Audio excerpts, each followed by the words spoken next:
জীবনে একবারও সর্দি কাশিতে ভোগেনি এমন মানুষ খুঁজে পাওয়া ভার। সর্দির কারণ কি?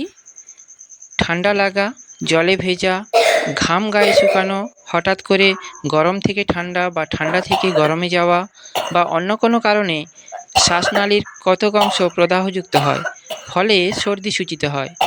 তাছাড়া কেবলমাত্র নাক ও গলার শ্লৈষ্মিক ঝিল্লিসমূহ ধুলোবালি বা অন্য কারণে প্রদাহযুক্ত হলেও সর্দি হয়। কাশির কারণ কি? কাশি অন্য কোনো রোগের উপসর্গ মাত্র। সাধারণত অ্যালার্জি, পাকস্থলীর গণ্ডগোল, গলনালীর বিকার, যকৃতের রোগ, সাইনোসাইটিস, অ্যাজমা, ফুসফুসের প্রদাহ, সর্দি, সর্বদা ধুলো ধোঁয়া নাকের মধ্যে প্রবেশ করা, জীবাণুর সংক্রমণ, পোস্ট নেজাল ড্রিপ, সবসময় এসির মধ্যে থাকা, হঠাৎ হাঁচির বেগ বন্ধ করা, ক্ষমতার অতিরিক্ত অঙ্গচালনা যাতে বুকের ছাতিতে টান লাগা, খাওয়ার সময় শ্বাসনালীর মধ্যে দুর্ঘটনাবশত খাদ্যদ্রব্যের প্রবেশ, আলজিভ ফোলা, কৃমির প্রাদুর্ভাব, পেট গরম হওয়া, কাঁচা সর্দি হঠাৎ শুকিয়ে যাওয়া, অতিরিক্ত শুক্রক্ষয়, টিবি বা যক্ষ্মা রোগ ইত্যাদি কারণে কাশি রোগ জন্মায়। যারা সিওপিডির পেশেন্ট তাদের অনেক সময় ভোরের দিকে কাশি বেশি হয়, আবার হার্ট ফেলিওর রোগীদের ক্ষেত্রেও কাশি হতে পারে। সর্দি কাশির লক্ষণগুলি কি কি? রোগের সূচনায় গা ভাঙা বা ব্যথা বা হাত পা কামড়ানো,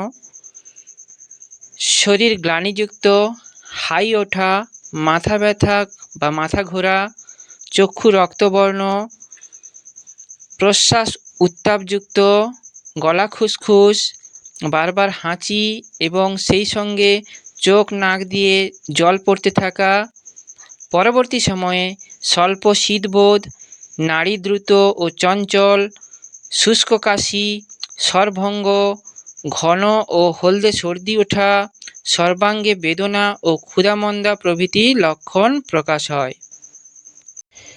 কাশি প্রধানত দুই প্রকার: তরল বা ওয়েট কাপ এবং শুষ্ক বা ড্রাই কাপ। হাঁপানির কাশি রাত্রিতে বৃদ্ধি পায় এবং তৎসহ শ্বাসকষ্ট বিদ্যমান থাকে। যক্ষ্মা রোগে জ্বর ও বক্ষস্থলে বেদনাসহ কষ্টকর কাশি সূচিত হয়। ঘুংড়ি কাশিতে ঘড় ঘড় শব্দ বিদ্যমান থাকে।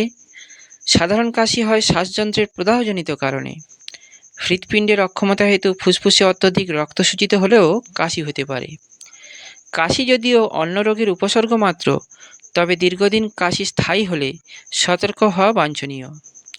বন্ধুরা, আমার এই চ্যানেলে মানব শরীরের বিভিন্ন রোগ ও তার ঘরোয়া আয়ুর্বেদিক চিকিৎসা বা টোটকা সম্বন্ধে প্রাথমিক ধারণা দেওয়ার চেষ্টা করি, যাতে করে মানুষজন রোগ সম্বন্ধে সচেতন হতে পারে ও তার তাৎক্ষণিক উপশম পেতে পারে। তবে রোগ হলে অবশ্যই ভালো চিকিৎসক বা কবিরাজের পরামর্শ মতো ওষুধ গ্রহণ করাই বাঞ্ছনীয়। এবারে সর্দি কাশির কতগুলি ঘরোয়া আয়ুর্বেদিক চিকিৎসার কথা বলি। 1 নম্বর, বাসক পাতা 4 গ্রাম, তুলসী পাতা 4 গ্রাম, আদা 4 গ্রাম, তেজপাতা 3 গ্রাম, পিপুল 3 গ্রাম ও বচ 3 গ্রাম একত্রে 3 কাপ জলে সেদ্ধ করে 1 কাপ হলে নামাতে হবে। ওই জল উষ্ণ অবস্থায় চায়ের মতো খেতে হবে রোজ দুবেলা করে অন্তত 5 দিন। 2 নম্বর, কাবাব চিনি, বড় এলাচের দানা, তুলসী মঞ্জরি ও মিশ্রি 1 টুকরো মুখের মধ্যে রেখে ক্রমে চুষলে কাশবেগ ক্ষান্ত হয় ও শ্লেষ্মা তরল হয়ে উঠে যায়। 3 নম্বর, বচ, যষ্টিমধু, পিপুল ও কুড় প্রত্যেকের চূর্ণ একত্রে হাফ আনা পরিমাণ দিনে 2 বার মধুর সঙ্গে লেহন করলে কাশি নিশ্চয় কমে।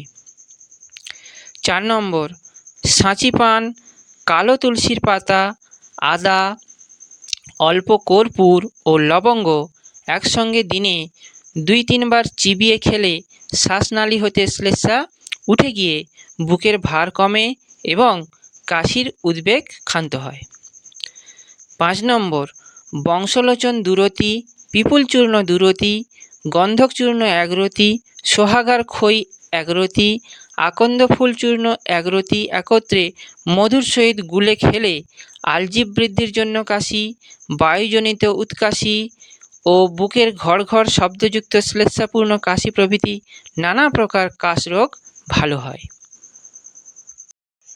হোমিওপ্যাথিতে কিছু দুর্দান্ত ওষুধ আছে যেগুলো লক্ষণ অনুযায়ী ডাক্তারবাবুরা দিয়ে থাকেন।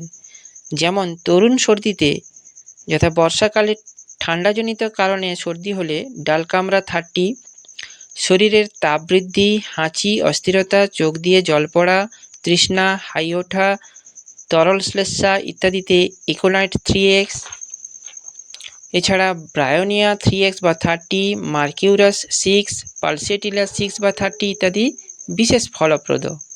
আর পুরাতন সর্দিতে যেমন রাত্রিকালে নাক বুজে এলে লাইকোপোডিয়াম 30, নাক ঝাড়লে সর্দি সুতার মতো ঝুলতে থাকে, এক্ষেত্রে ক্যালিবাইক্রোম, রাত্রিকালে প্রচণ্ড কাশি হলে সিনা 3x, বুকে প্রচুর সর্দি, বারবার হাঁচি কিন্তু কাশলে শ্লেষ্মা ওঠে না, স্বরভঙ্গ বা স্বরলোপ, এরূপ ক্ষেত্রে ইপিক্যাক 3x, রাত্রে শুষ্ক কাশি, নিদ্রার পর বাড়ে, বুক ঘড়ঘড় করে, গলা সুরসুর করে, এসব ক্ষেত্রে ক্যালকেরিয়া কার্ভ 6, স্বরবদ্ধতা ও স্বরভঙ্গ সহ শুষ্ক কাশি, বুক ও গলার বেদনা, এসব ক্ষেত্রে জেলসেমিয়াম 3, পুরাতন ও দুরারোগ্য শুষ্ক কাশি, হলুদ বা সবুজাভ শ্লেষ্মা,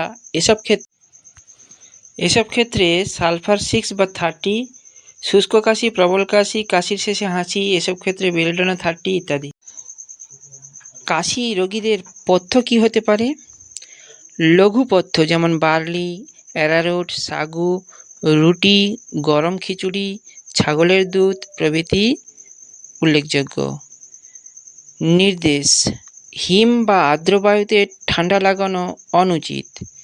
লঘু ব্যায়াম, প্রাতঃভ্রমণ ইত্যাদি বিধেয়। আর কি কি জিনিস নিষেধ আছে? দধি, অম্লদ্রব্য বা বরফ, নারকেল, মাসকলাইট ডাল ইত্যাদি ভক্ষণ নিষিদ্ধ।